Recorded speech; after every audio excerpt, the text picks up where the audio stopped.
Taking stock. Writers use checklists to set goals. Writers, you've been working hard as fiction writers now for a while, and you have important choices to make each day as you decide what to work on.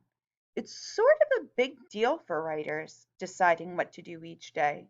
You might decide to do things in your book that you see a partner do or a classmate doing. You might add important details to your story.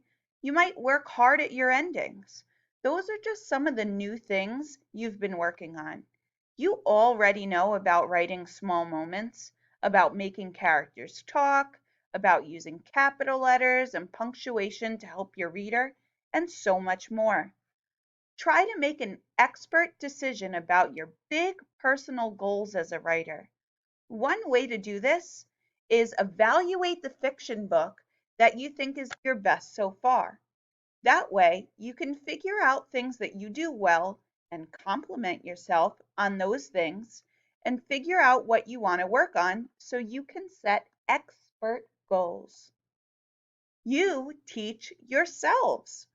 Writers, today, each of you are going to investigate the question, what am I doing well as a narrative writer, and what do I want to work on next?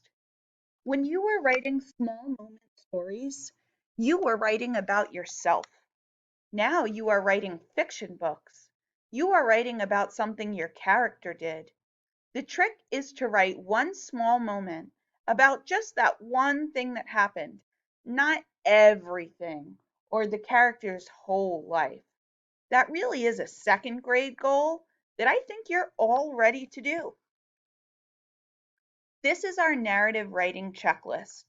Look here at what's expected in grade 1 and what's expected here in grade 2.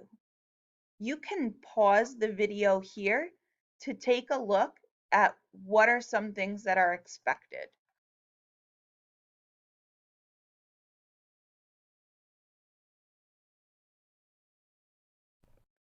Look at your best narrative story that you've done so far. Then compare your writing to the checklist. What do you do well? What are some things you need to work on?